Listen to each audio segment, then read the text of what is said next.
Is it on? Yeah, it's on. I just rolled my eyes at you. Do we want Thor? Thor, everybody. Yeah, Thor likes being on camera. Yeah, you like showing all our lights off too. Welcome back to our channel. Today is all about making the budget. And as you learned last week, we have some big things going on in our lives because we are moving! So we're going to actually figure out how we're going to pay for all that. Hi, I'm Ryan. And I'm Michelle. This is Thor. And we're a millennial couple trying to live on one salary And get out of debt while still living a content lifestyle. Join us in our journey as we live Lux on less.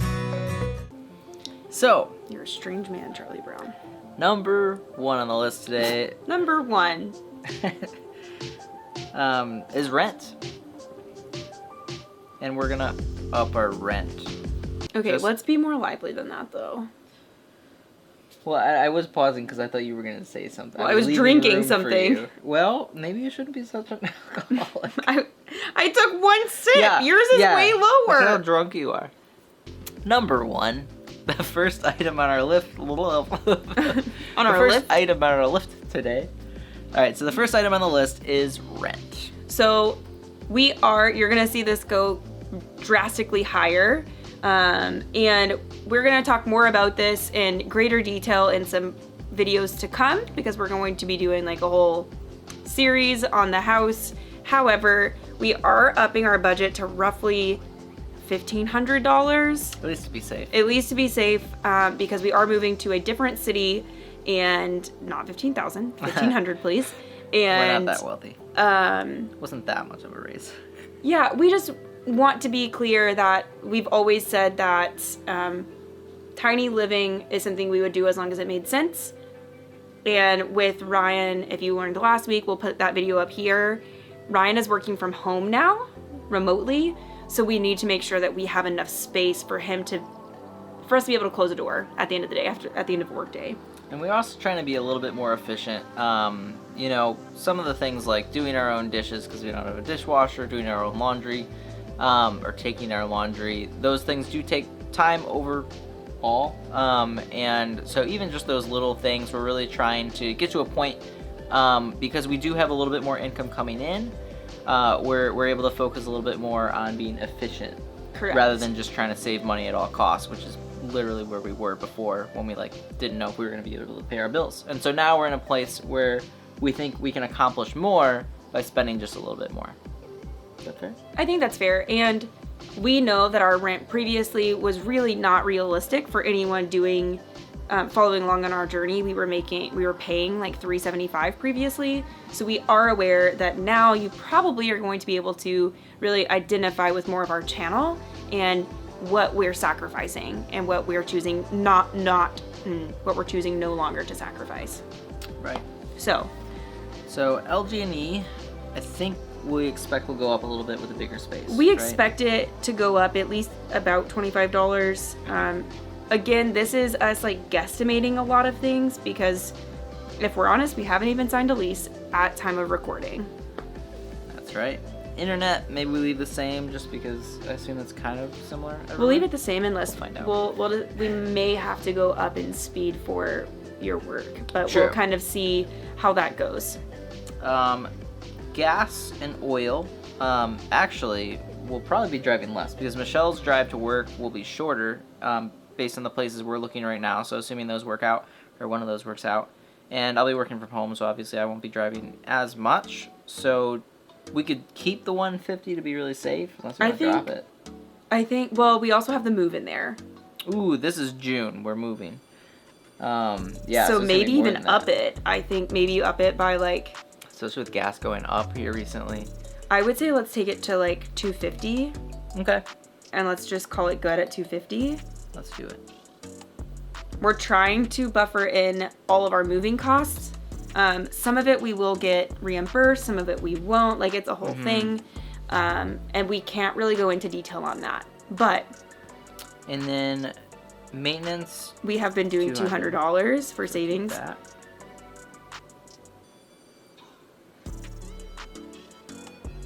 Perfect. Groceries. So I think normally we have been budgeting $300 for groceries, which actually I think has been going okay. Mm-hmm. So we might take our grocery budget down only because we're going to be eating out more. So And we want to be realistic. Right. So I would say $200 for eating out would probably be, I think, tricky, honestly. what if we did like a 150 for groceries? Because the goal is to not really purchase groceries other than like our needs. Like, we're going to try to eat what we have so we have less to move. Okay. So maybe only to like round out a meal or something like that. Like really go through and do like a pantry empty out or whatever they're called. It's going to be interesting. And then maybe go up to 250 for eating out. And hopefully that is enough. It wouldn't be Hey Alexa if we weren't struggling with our food budget. Always an issue. Although I think we've been doing pretty good in May. May's been a lot few better. more purchases to put in there, so we'll see. But then we got pet care. Honestly, we usually we're like right at $100 a month, like every month. For Thor. For Thor, typically. We bought a lot this last visit, but I really do think it'll last them 2 months. So we'll keep that if you're good with it. Yep.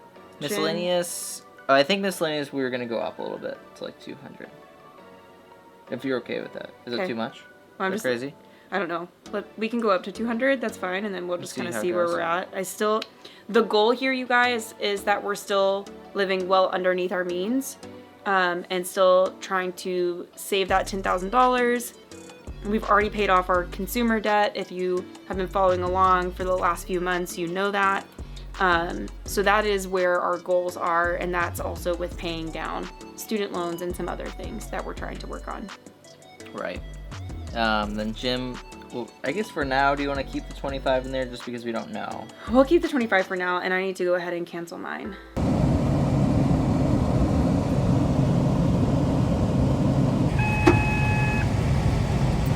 Canceled. All together. Hey Alexa, I think the $100 is pretty safe. Mm-hmm. It's kind of what we spend. Audible, Covenant Eyes, Spotify, all those are set costs. Household is good, Household, I think 50 usually covers it. My phone bill is nothing. Woo! That's exciting. And Mint Mobile reminds me all the time. Your My Pocket Money, $50 a piece. If you want to know anything about Mint Mobile, we did a whole video on it, and you can check it out here or down here. So good at that. There's so much content for you guys. So then we each have pocket money. This is like our allowance that we give ourselves, each other. Sit up. You look so... Do you want a pillow for your back? Yes. My back hurts. Thank you. Oh man, that's amazing. I love that. Is this like a thing? Dear Lord. So we each have an allowance of $50. And we did start saving for gifts for each other for when our birthdays and Christmas and those things come out. So currently those are $100 a piece. And Michelle's counseling typically costs $129 a month if she has one visit a month. And hair. Hair also is the same. What do you think? Is that fair?